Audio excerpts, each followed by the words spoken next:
मुझे कबीर को उस लड़की के साथ देखकर बिल्कुल अच्छा नहीं लग रहा। बस बात हो गया। जब मोहब्बत का जवाब मोहब्बत से दे नहीं सकती हूँ, बस अब या तो मेरी हो जाओ या फिर मुझे किसी और का हो जाने दो।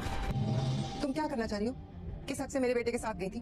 फंसाना चाहती हो इसे? कबीर के सिवा ना तुम्हें कोई दिखाई देगा, ना कुछ सुनाई देगा, ना कुछ समझ आएगा। बताएगा खाओ, शौक से खाओ।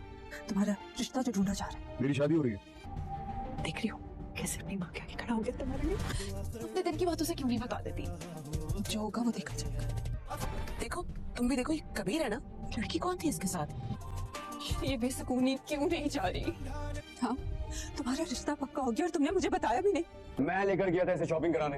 कबीर, तुम कुछ नहीं जानते। मैं सिर्फ इतना जानता हूँ कि मैं कुछ भी करना चाहूँ तो मुझे यहाँ कोई रोक नहीं सकता। सुकूनी नहीं है, मोहब्बत की तड़प है जो तुम्हें। रिया जैसे ही कबीर को मिन्हा के साथ देखती है तो उससे कबीर पे बहुत ही ज्यादा गुस्सा आता है। रिया को यही लग रहा है कि कबीर उसे धोखा दे रहा है। रिया को ये सब कुछ देखकर बहुत ही ज्यादा परेशानी होती है और परेशानी की हालत में ही वो घर वापस लौटती है। घर वापस लौटते ही वो घर की चीजें तोड़ना फोड़ना शुरू कर देती है। रिया कोई भी बात अपनी बहन अस्मा से शेयर नहीं कर सकती क्योंकि अस्मा पहले ही कबीर की बहुत ज्यादा खिलाफ है और वो नहीं चाहती कि कबीर और रिया एक हों। रिया अपनी दोस्त कश्यप को कबीर की सारी हकीकत बताती है और कश्यप को रिया ये भी बताती है कि जब से मैंने कबीर को उस लड़की के साथ देखा है मुझे कबीर पे बहुत ही ज्यादा गुस्सा आ रहा है और मुझसे ये बात बर्दाश्त नहीं हो रही। जिस पर कश्यप रिया से कहती है कि मैं सच बताऊं तुम्हें कि तुमसे ये बात बर्दाश्त क्यों नहीं हो रही, तो सच ये है कि तुम्हें कबीर से मोहब्बत हो चुकी है, इसलिए तुम कोई लड़की भी कबीर के साथ बर्दाश्त नहीं कर सकती। रिया कबीर की तस्वीर बार बार देखती है और कश्यप से कहती है कि मेरी ये बेचैनी किसी सूरत भी कम नहीं हो रही, अब तुम बताओ कि मैं क्या करूं। जिस पर कश्यप रिया से कहती है कि तुम्हारी ये बेचैनी सिर्फ एक सूरत में ही कम हो सकती है कि तुम कबीर से एक दफा बात कर लो।